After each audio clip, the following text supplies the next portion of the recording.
By Jesus. கிறிஸ்துவுக்குள் அன்பானவர்களே, இந்த அருமையான வீடியோவின் வழியாக உங்களிடத்தில் ஒரு சில கர்த்தருடைய வார்த்தைகளை பகிர்ந்து கொள்வதில் மகிழ்ச்சி அடைகின்றேன். எனக்கு உடல்நிலை சரியில்லை.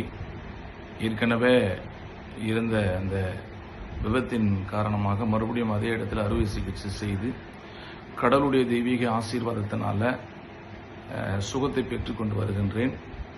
இது கடவுளுடைய சோதனை அல்லது ஆண்டவர் அனுமதித்த சோதனை என்பதை என்னுடைய வாழ்க்கையில் உணர்ந்து உபத்திரவப்படுகிறது நல்லது. அதனால அநேக காரியங்களை கற்றுக்கொண்டேன், அநேக மனிதர்களை புரிந்து கொண்டேன், நல்வழி அறிந்து கொண்டேன் என்கின்ற அடிப்படையின் சிந்தையில இவ்விதமான நிகழ்வுகளில, வருத்தத்தின் பாதைகளில கடவுளை அதிகமாக அறிந்து கொள்ளுகின்ற தன்மையினை என்னால் புரிந்து கொள்ள முடிகின்றது. அன்பானவர்களே, ஒவ்வொரு வாரமும் ஒவ்வொரு சிறப்பான தலைப்புகளை குறித்து நாம் தியானித்து வருகின்றோம். வழிபாடுகளில் நம்முடைய வாழ்வாதாரத்தை செலுத்தி வருகின்றோம். கிறிஸ்தவ அடிப்படையில் நாம் தெரிந்து கொள்ள வேண்டிய முக்கியத்துவம் என்னவென்று சொன்னால், இன்றைக்கு எல்லாரும் கிறிஸ்தவன் என்கின்ற பெயரின் அடிப்படையில் ஆலயத்திற்கு போவதும் ஜெபிப்பதும் இறைவார்த்தை பகிர்ந்து கொள்வதிலுமே நம்முடைய நோக்கம், வாழ்வாதாரம் இருந்து கொண்டிருக்கிறது. ஆனால் கிறிஸ்துவை எப்படி தொழுது கொள்ள வேண்டும், கிறிஸ்துவின் பிள்ளைகளாக எப்படி இருக்க வேண்டும் என்பதை இந்த நாளுக்குரிய திருமறை மிக அழகாக நமக்கு வெளிப்படுத்தி காட்டுகின்றது. இறைவனிடத்திலே சேர வேண்டும் என்று சொன்னால் எவ்வகையில் இருக்க வேண்டும் என்பதை அறிந்து கொள்ள நாம் அழைக்கப்படுகின்றோம். சங்கீதம் 100வது சங்கீதத்தில் நாம் இப்படியாக நாம் பார்க்கின்றோம். மிக அழகான சூழல். தாவீதின் சங்கீதம் இப்படியாக சொல்லப்படுகின்றது. 100வது சங்கீதம் 2வது வசனத்தில், மகிழ்ச்சியோட கர்த்தருக்கு ஆராதனை செய்து ஆனந்த சத்தத்தோடு அவர் சன்னதி முன் வாருங்கள். ஆண்டவரை தொழுது கொள்ள, இயேசுவானவருடைய வழிபாட்டிலே நம்முடைய வாழ்வை இன்றைக்கு அர்ப்பணிப்போடு செயல்படுத்துவதற்கு ஆராதனைக்கு செல்லும் பொழுது மகிழ்ச்சியோட ஆராதனைக்கு செல்லுகின்ற ஒரு நிலையினை நாம் அடைய வேண்டும். இன்றைக்கு நம்முடைய வாழ்வு எந்த அடிப்படையில் இருக்கின்றது? ஆண்டவரை தொழுது கொள்ளுகின்றோம், நம்மை நடத்துகின்றவரை தொழுது கொள்ளுகின்றோம் என்கின்ற அடிப்படையின் சிந்தையில மகிழ்ச்சியோட கர்த்தருக்கு ஆராதனை செய்ய அழைக்கப்படுகின்ற பிள்ளைகளாக நாம் இருக்க வேண்டும். ஆராதனைக்கு மகிழ்ச்சியோடு செல்லுகிறது மாத்திரம் கிடையாது, அங்கே ஆனந்த சத்தத்தோடு அவருடைய சன்னதியிலே நாம் இருக்கின்ற பிள்ளைகளாக இருக்க வேண்டும். சற்று யோசித்து பாருங்கள். கிறிஸ்தவன் என்கின்ற அடிப்படையில் ஆலயத்துக்கு செல்லுகின்றோம், ஆனந்த சத்தத்தோட கடவுளை வழிபடுகின்றோமா? அங்க போயிட்டு ஏதோ ஒரு பாடலை பாடிக்கொண்டு மற்றவர்கள் பாடுகின்றார்கள், அதில் நாம் இருந்து கொண்டு வந்து கொண்டிருக்கின்றோம். உண்மையான ஆராதனை, உண்மையான வழிபாடு என்னவென்று சொன்னால், மகிழ்ச்சியோடு கடவுளை ஆராதிக்கவும், ஆனந்த சத்தத்தோட அப்படின்னு சொன்னா நம்மை முழுமையாக மறந்தவர்களாக, சுயத்தை வெறுத்தவர்களாக கரங்களை தட்டி ஆண்டவருடைய சன்னதியில உண்மையான உணர்வுள்ளவர்களாக பாடல் பாடி, பாடல் என்பது மிக மிக அவசியமான ஒன்றாக இருக்கிறது.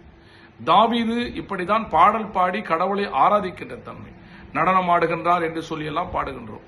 அது ஆனந்தத்தை குறிக்கின்ற ஒரு வாழ்வாதாரம். ஆகவே இவ்விதமான அடிப்படையில கடவுளை தொழுது கொள்ள நாம் அழைக்கப்படுகின்றோம். இந்த தொழுது கொள்ளுதலில் நம்முடைய வாழ்வாதாரம் எப்படி இருக்க வேண்டும்? அந்த ஆனந்த சத்தத்தையும் மகிழ்ச்சியும் பெற்றுக்கொள்வதற்கு வழிபாட்டிலே இங்கே ஏசாயா தீர்க்கதரிசனுடைய அந்த புஸ்தகத்தில் நாம் பார்க்கும் பொழுது 6வது அதிகாரத்தில், உசியா ராஜா மரணமடைந்த வருஷத்தில் ஆண்டவர் உயரமும் உன்னதமான சிங்காசனத்தின் மேல் விற்றிருக்க கண்டேன். அவருடைய வஸ்திர தொங்கலால் தேவாலயம் நிறைந்திருந்தது. ஆனந்த சத்தத்தையும் மகிழ்ச்சியும் பெற்றுக்கொள்வதற்கு வழிபாட்டின் தன்மையிலே, ஆராதனையிலே, ஆலயத்தில், தேவாலயத்தில் ஆண்டவருடைய வஸ்திரத்தின் தொங்கலால் தேவாலயம் முழுமையாக நிறைந்திருக்கிறது. அந்த நிறைவிலே நம்முடைய அது போர்வையாக, அதிலே நம்முடைய வாழ்வாதாரத்தை உட்கொள்ளுகின்ற பிள்ளைகளாக இருப்பதற்கு நாம் அழைக்கப்படுகின்றோம். அங்கே சேராபீன்கள் அவருக்கு மேலாக நின்றார்கள். அவர்களில் ஒவ்வொருவனுக்கும் ஒவ்வொரு செட்டைகளில் இருந்தன. அவனவன் 2 சட்டைகளால் தன் தன் முகத்தை மூடி, 2 சட்டைகளால் தன் தன் கால்களை மூடி, 2 சட்டைகளால் பறந்து. அப்போ சேராபீன்களும் கேராபீன்களும் அங்கே அசைவாடி கொண்டிருந்த நிலையில அவருடைய வஸ்திர தொங்கலால் தன் தன் வஸ்திரத்தை மூடி என்று சொல்லி பார்க்கின்றோம். அப்போ அந்த வஸ்திர தொங்கலிலே நம்முடைய வாழ்வு அங்கே அடிபணிகின்ற, அதை மூடிக்கொள்ளுகின்ற, அப்போ கடவுளுடைய அந்த சூழ்நிலையிலே முழுமையாக அர்ப்பணிக்கின்ற ஒரு நிலையினை அதிலே காட்டுகின்றது. அந்த நிகழ்விலே பார்க்கும் பொழுது அங்கே ஆராதனையில் இருக்கின்றவர்கள் எல்லாம் காணப்படுகின்ற நிலை, ஆனந்த சத்தத்தையும் அந்த வழிபாட்டின் மகிழ்ச்சியும் பெற்றுக் கொள்கின்ற பிள்ளைகள் அங்கே ஒருவரை ஒருவர் நோக்கி சொன்ன வார்த்தை என்ன அப்படின்னு சொன்னா, கர்த்தரை மகிமைப்படுத்துகின்றார்கள், தன்னை அல்ல. இன்றைக்கு ஆலயத்தில் போகின்றவர்கள் அங்கே வழிபாட்டின் தன்மையில ஒருவரை ஒருவர் பார்த்து தன்னுடைய பெருமைகளையும் தன்னுடைய சுயத்தையும் பேசிக் கொண்டிருக்கின்றார்கள். அதுவல்ல, அங்கே வழிபாட்டில் தேவாலயத்தில் சென்றவர்கள் ஆனந்த சத்தத்தோடு அங்க மகிழ்ச்சியோடு இருக்கின்றவர்கள் செய்த காரியம் ஒருவரை பார்த்து சேனைகளின் கர்த்தர், 3வது வசனத்தில் ஏசாயா 6:3 சொல்லப்படுகின்றது, சேனைகளின் கர்த்தர் பரிசுத்தர் பரிசுத்தர் பரிசுத்தர் என்று பூமி அனைத்தும் அவருடைய மகிமையினாலே நிறைந்திருக்கின்றது என்று கூப்பிட்டு சொன்னார்கள். அப்போ ஒருவர் பார்த்து சொல்கின்ற வார்த்தை என்ன? தேவாலயத்தில் கவனமாக இருக்க வேண்டும், சுய இச்சைகள் இருக்கக்கூடாது, சுய எண்ணங்கள் இருக்கக்கூடாது. சேனைகளின் கர்த்தர் பரிசுத்தர் பரிசுத்தர் பரிசுத்தர் என்று சொல்லி பூமி அனைத்திலும் நிறைந்திருக்கிறது. இந்த பூமியில் இருக்கிற தேவாலயத்தில் பரிசுத்தாவின் தன்மை இருக்கிறது என்பதை ஒருவரை ஒருவர் சுட்டிக்காட்டி பேசுகின்ற நிலையினை இங்கே பார்க்க முடிகின்றது. இங்கே கூப்பிடுகளுடைய சத்தம் வாசல்களின் நிலைகள் அசைந்து ஆலையும் புகையினால் நிறைந்தது. இங்கே உள்ளே போன மனிதர்களுடைய தன்மைகள் கீழே கொடுக்கப்பட்டிருக்கின்றது, வேறு தன்மை. ஆனால் இவர்கள் சேனைகளின் கர்த்தர் பரிசுத்தர் பரிசுத்தர் என்று சொல்லப்படுகின்ற நிலையில அந்த பரிசுத்தாவினுடைய தன்மை அங்கே வெளிப்படுகின்றது. எப்படி வெளிப்படுகின்றது? அவர் ஆவியானவராய் இருக்கின்றார், புகையினாலே நிறைந்து. அப்பொழுது புகையினாலே நிறைந்து, தேவாலயம் முழுவதுமாக புகையினாலே நிறைந்து, முதலாவது வஸ்திரத்தினாலே அவர் போர்க்கப்படுகின்ற நிரப்பப்படுகின்ற தன்மை, இரண்டாவது புகையினாலே எல்லாரையும் ஒன்றிணைக்கின்றதான தூயாவின் தன்மை அங்கே காணப்படுகின்றது. இந்த புகையினாலே பரிசுத்தாவின் தன்மை அங்கே வெளிப்படுகின்ற சூழ்நிலையில ஏசாயா தன்னை வெளிப்படுத்தி தன்னுடைய இருதயத்தை முழுமையாக ஊற்றுகின்ற ஒரு காரியம். எப்படி ஊற்றுகின்றார் என்று சொல்லி பார்க்கும் பொழுது, அப்பொழுது நான், ஏசாயா சொல்லுகின்றான், அந்த ஆராதனையில அந்த வழிபாட்டில உட்கார்ந்து கொண்டிருக்கின்ற ஏசாயா வஸ்திர தொங்கலால் மூடப்பட்டு புகையினாலே நிறைக்கப்பட்ட சூழ்நிலை அடைந்து அவன் பேசுகின்ற வார்த்தை, சொல்லுகின்ற வார்த்தை, ஐயோ நான் அதமானேன். அப்படின்னா என்ன?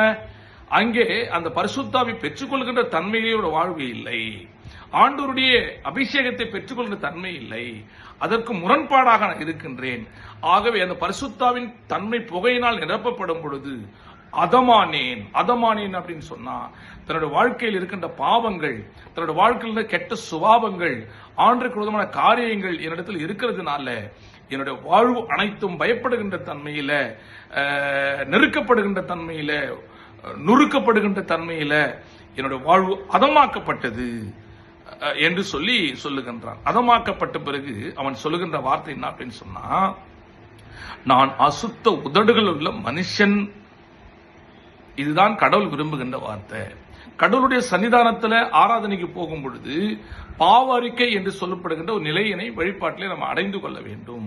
கடந்து போன உடனேயே நான் கடவுளுடைய சமூகத்தில் எத்தனை பரிசுத்தவனாக உண்மை உள்ளவனாக இருந்தாலும் ஆண்டவர் சமூகத்திற்கு போகும் பொழுது தன்னைத்தான் ஒவ்வொரு நாளும் புடமிட்டு சுய பரிசோதனை செய்து கொள்ள வேண்டும். ஆண்டவரே, உம்முடைய தூயாவை பெற்றுக்கொள்வதற்கு நான் தகுதியற்றவன், அந்த பாவத்தினால் அதமாக்கப்பட்டு நான் அசுத்த உதடுள்ள மனுஷனாக இங்கே அமர்ந்து கொண்டிருக்கின்றேன் என்று சொல்லி அறிக்கை செய்கின்ற ஒரு தன்மை. அது மாத்திரம் கிடையாது, அவன் உடன் இருக்கின்ற மனிதர்களையும் சுட்டி காட்டுகின்றான். அசுத்த உதடுகள் உள்ள ஜனங்களின் நடுவில் வாசமாய் இருக்கிறவன். அப்ப தேவாலயத்தில் போகின்றவர்கள் எப்படி இருக்கின்றார்கள் என்பதை சுட்டி காட்டுகின்றார்.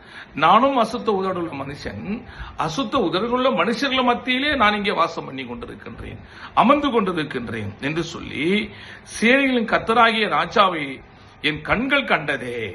இவன் எப்பொழுது பாவத்தை அறிக்கை செய்கின்றானோ, எப்பொழுது அதமாக்கப்படுகின்றானோ, தன் பாவங்களை அறிக்கை செய்கின்றானோ, அருகாமையில் உள்ளவர்கள் எல்லாம் தீமையானவர்கள் என்று சொல்லி சுட்டிக்காட்டி ஆண்டவர் சமூகத்தில் பாவ அறிக்கை செய்கின்றானோ, அப்பொழுதே கடவுளுடைய தன்மையை இவன் கண்ட ஒரு மனிதனாக காணப்படுகின்றான். அதை கண்ட உடனேயே 6வது வசனத்தில், அப்பொழுது சேராபின்களின் ஒருவன் பலிபீடத்திலிருந்து தன் கையினால் பிடித்த குறட்டால் ஒரு நெருப்பு தழலை எடுத்து தன்னிடத்தில் பறந்து வந்து அதனால் என் வாயை தொட்டு.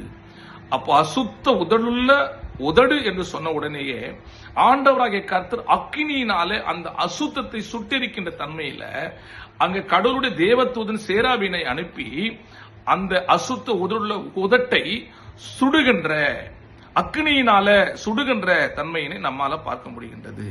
நம்முடைய பாவங்கள் இன்றைக்கு அறிக்கை செய்கின்றோம், ஆனால் திரும்பவும் பாவத்திற்கு போகின்றோம். வேதம் சொல்லுகின்றது, தன் பாவங்களை மறைக்கிறவன் வாழ்வடைய மாட்டான், அவைகளை அறிக்கை செய்து விட்டு விடுகிறவன் எவனோ அவன் தான் இரக்கத்தை பெறுவான், அவன் தான் நன்மையை பெறுவான், அவன் தான் கடவுளை அடைய முடியும்.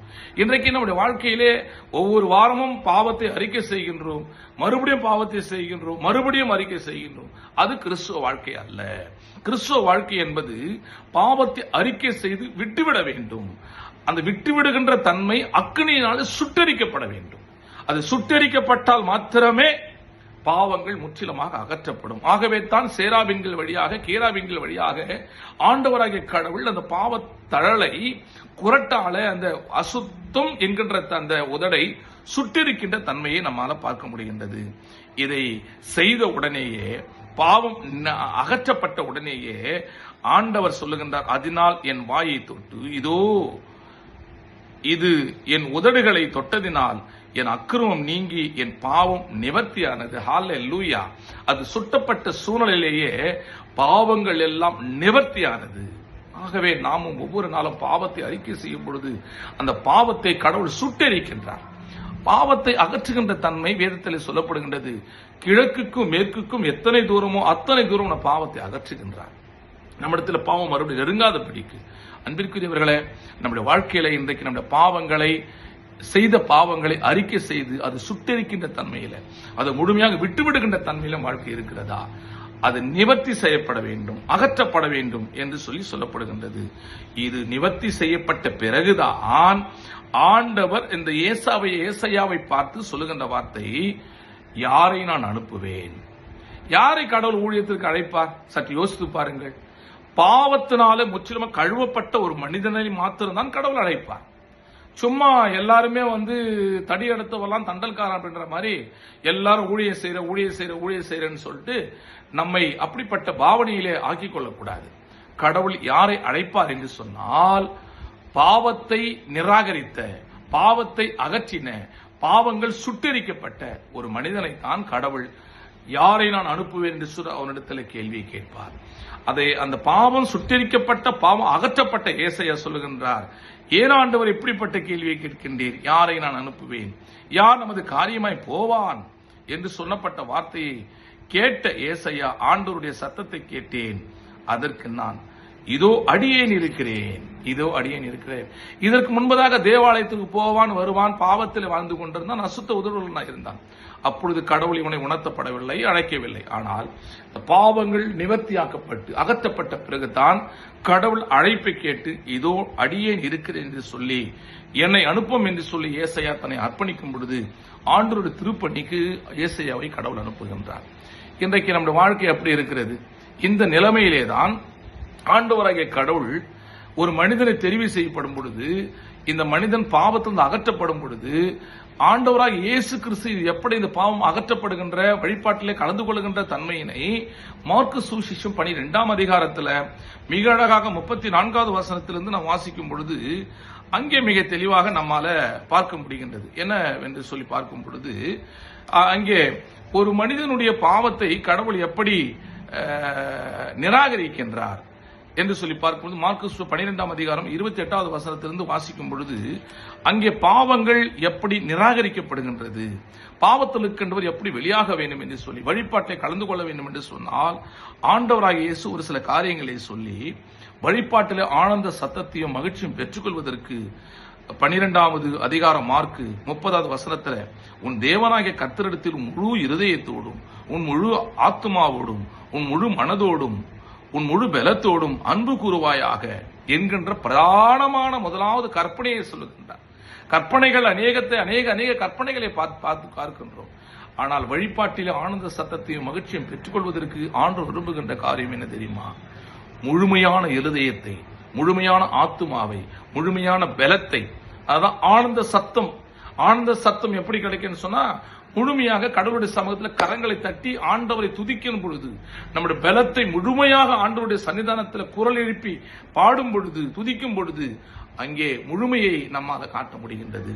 இந்த முழுமையான இருதயத்தை, முழுமையான சிந்தையை, எத்தனை பேர் ஊழியம் செய்யறவங்க, எத்தனை பேர் விசுவாச தன்மையில் இருக்கிறவங்க, காணிக்கை கொடுக்கிறவங்க, தேவாலயத்துக்கு போறங்க, முழு வாழ்க்கை இயேசுவுக்கு என்று செலுத்தியிருக்கின்றோம்.